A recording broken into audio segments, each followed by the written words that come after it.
તો ભાયાવદર નગરપાલિકાની ચૂંટણી ટાણે ભાજપમાં ભડકો થયો। ભાજપના પૂર્વ નગરપાલિકા પ્રમુખે કોંગ્રેસમાંથી ફોર્મ ભર્યું। પૂર્વ પ્રમુખ નયન જીવાણીએ કોંગ્રેસમાંથી ફોર્મ ભર્યું છે।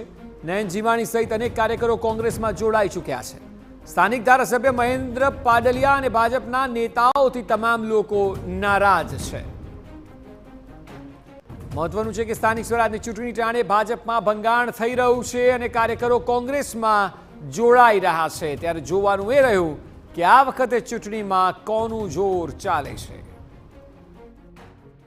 ચૂંટણીમાં બૂથ નંબર જે અમને આપ્યા હતા એમાં અમે બધા કરતાં જાજામાં જાજી લીડ 14 બૂથ છે ભાયાવદરમાં, એમાં બધાથી જાજામાં જાજી લીડ હું મારા બૂથમાંથી અમે ભાજપને આપેલી છે। તેમ છતાં વારંવાર અમારું અપમાન કરી અમારી સાથે ધારાસભ્યશ્રી અને જિલ્લા ભાજપ ઉપલેટા રાજકોટ જિલ્લા ભાજપના આગેવાનોનું પણ એમણે અપમાન કરેલ છે વારંવાર અને અમને સ્વીકારેલ નથી। ત્યારે આજે ભાયાવદર નગરપાલિકાની ચૂંટણી આવી ત્યારે ભાજપને અમે બધી બાબતની રજૂઆત કરેલી છે। પૂર્વ નગરપાલિકાના પ્રમુખ સહિત સુધરાઈ સભ્યો અને ભાજપના 19 જેટલા આગેવાનો આજે વિધિવત રીતે કોંગ્રેસ પાર્ટીની અંદર ભળ્યા છે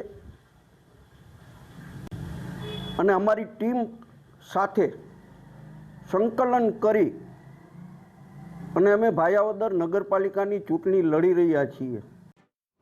તો આ મુદ્દે ભાયાવદર ભાજપના પ્રતિનિધિ મંડળના ઇન્દ્ર વિજયસિંહ ચુડાસમાએ ભાજપ છોડનારા કાર્યકરો બાબતે શું નિવેદન આપ્યું તે સાંભળો।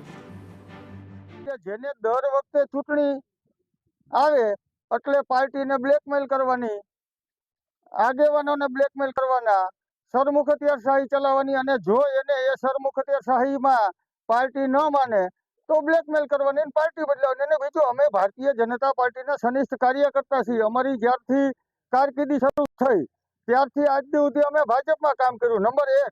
અને બીજું, કોઈ આવીને એમ કહેતો હોય કે આને 10 દેતા હતા ને ઓને 14 દેતા હતા, આ બધી મનગઢત વાતો છે। ને મારે એટલું કહેવાનું છે કે અમને એક પણ ટિકિટ ન આપે તો પણ અમે ભારતીય જનતા પાર્ટીનું કામ કરીએ